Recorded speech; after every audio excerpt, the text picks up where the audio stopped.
meeting to order. Please stand for the Pledge of Allegiance. I pledge allegiance to the flag of the United States of America and to the republic for which it stands, one nation, under God, indivisible, with liberty and justice for all. Thank you. Ms. Brock, has the public notification of this meeting been published, posted, and distributed in compliance with the South Carolina Freedom of Information Act? Yes, ma'am, it has. All right, I'd like to have a motion for approval of the agenda. So moved. Second. Without objection, the agenda is approved. We have the minutes included from the last meeting, which was November 1st. I'd like to hear a motion to approve those minutes. So moved. Second. Without objection, the minutes of November 1st are approved.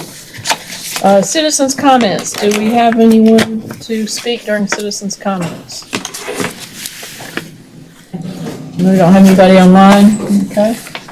Thank you. At this time, this is not really an amendment to the minutes, but we have Ed Pappas, who's chairman of the Planning Commission, would like to come forward and tell us about what a great year they had. All right. Count this as, you have longer than 3 minutes, so. But not much. I'll be brief because I know you've been very busy with it. What an illuminating discussion last 2 hours has been just fascinating. All the different things that you're doing in the visions that you're creating and the action plans around those visions. I am the chairman of the County Planning Commission, appointed in 2016.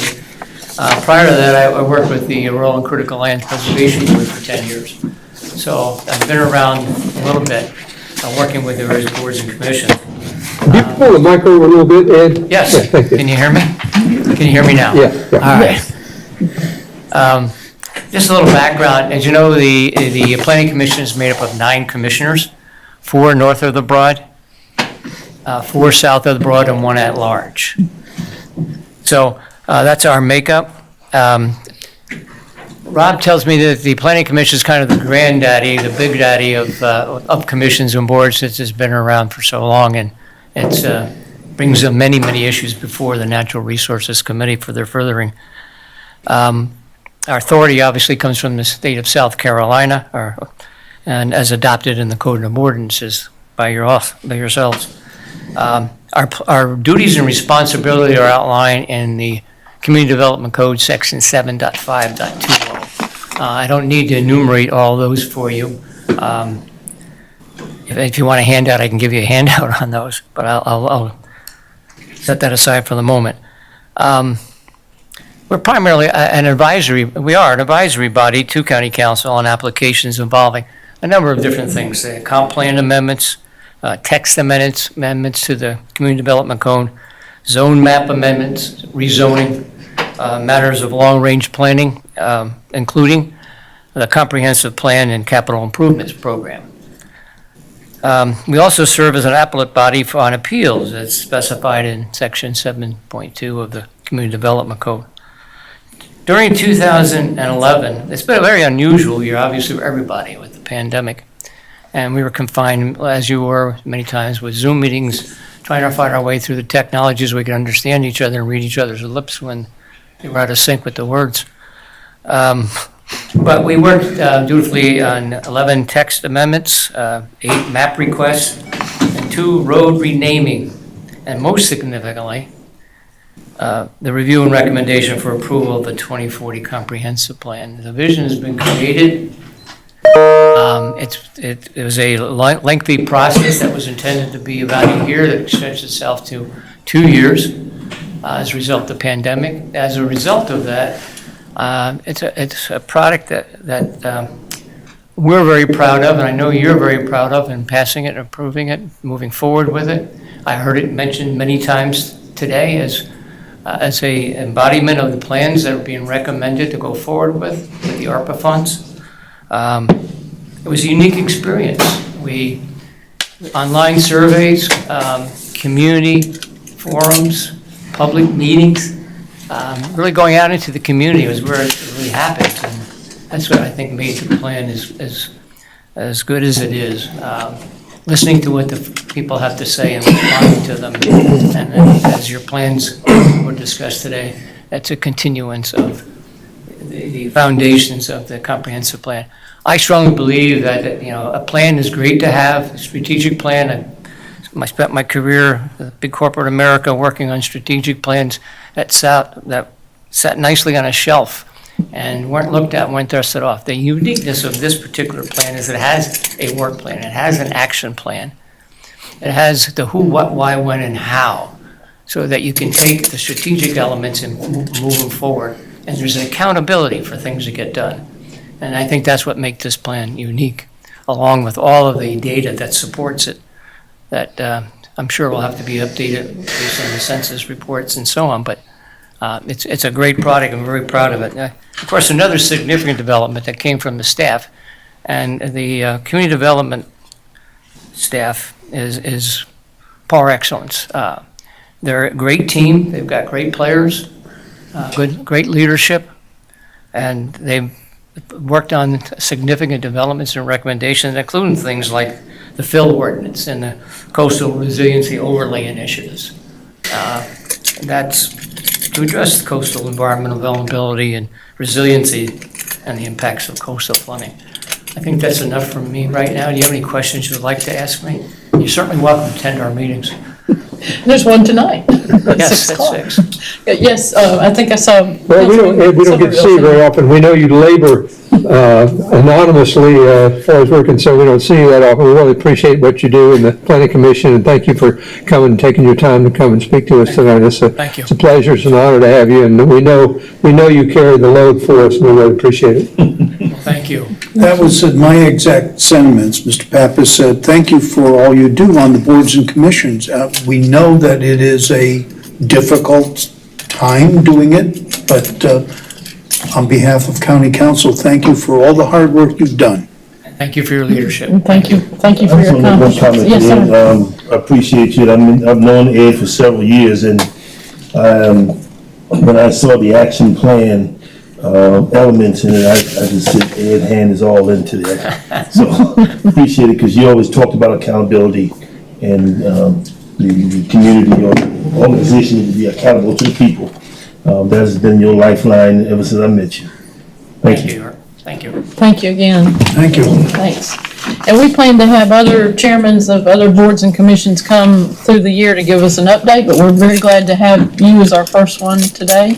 And good luck tonight with the Planning Commission meeting too, at 6 o'clock. Number 7 on our agenda is a resolution authorizing the county administrator to execute the necessary documents and provide funding for the fee simple purchase of real property known as TMS R300-028-000016-0000, also known as Bermuda Bluff. And I think we'll have that presented by Ms. Schaefer as the Director of Land Protection and Beaufort County Open Land Trust.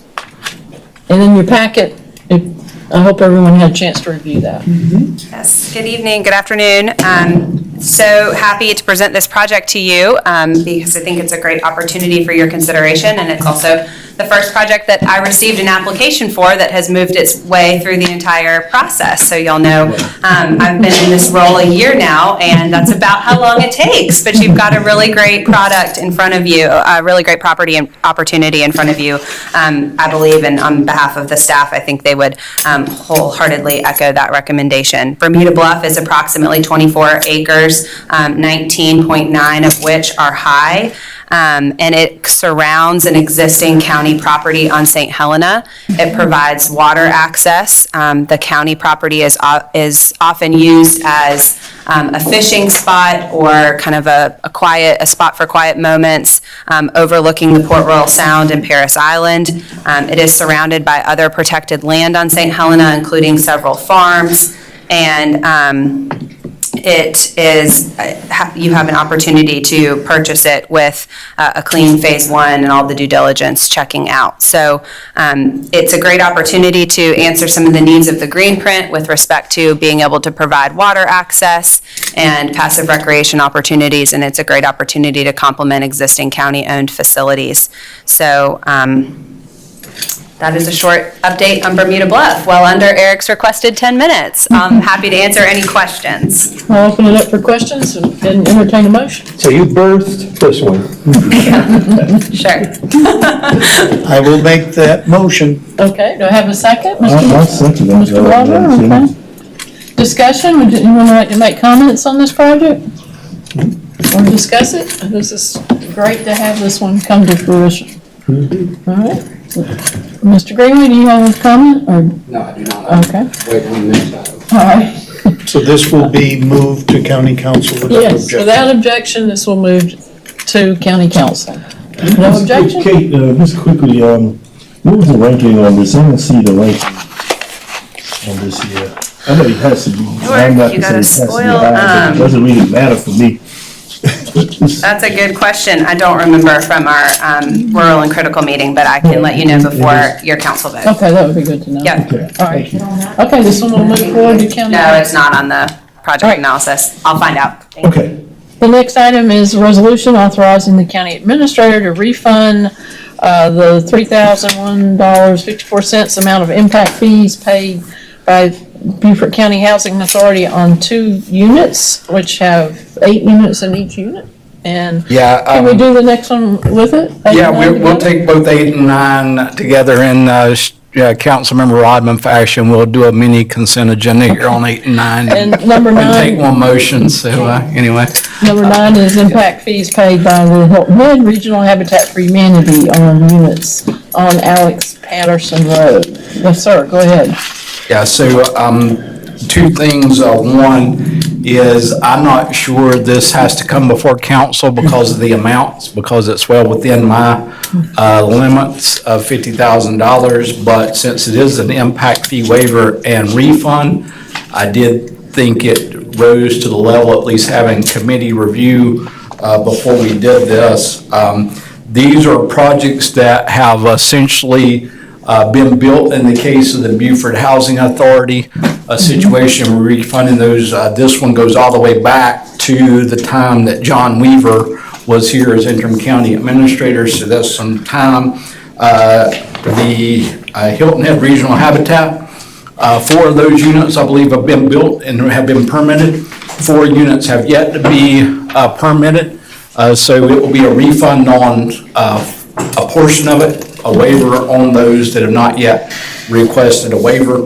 I'm not sure that these amounts, in particular the Beaufort Housing Authority thing, is correct. I've got to verify that with Chuck and Angela because we have it as 2 units, and I think it is because these are non-residential buildings, so they only paid impact fees as if they were 2 separate units instead of individual residential units. But I would ask you all to consider these this evening. The Regional Habitat for Humanity request, the only thing that's unique on that is there's a road impact fee that's charged by Hilton Head Island that's outside of Beaufort County's impact fee.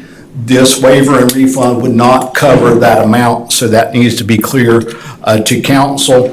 So if you all do make a motion, particularly on the one, since I'm a little unclear on the numbers, that if you would just make the motion that we waive and refund the total amount of impact fees for these 2 projects that were either paid or are due, then we will sort that out, make sure we have the appropriate receipts at that point, if you don't mind. It'll either, with Beaufort Housing Authority, it'll either be in the amount of $3,054 or could be 6 to 12, depending on how it's calculated. Do I hear a motion? So moved. Yeah, I will make that motion. Okay, I think I heard Councilman Somerville first. Okay, second. Okay. Any discussion or other questions? Yeah, we'll just take the words, a resolution out and just give him the authorization. Authorization, because we can do it at the count, at this Right. level. Yes, sir. I've got to ask this, is it Alex Patterson Road or is it Allen Patterson Road? It's Alex Patterson Road. Alex is correct? Okay, thank you. Okay. All right, without objection? The resolution does state that the numbers are not exact, and it gives you permission in the building department to calculate them properly, so. Yeah. Okay, so we're good. Without objection, this will pass, and it will not need to go to full council, correct?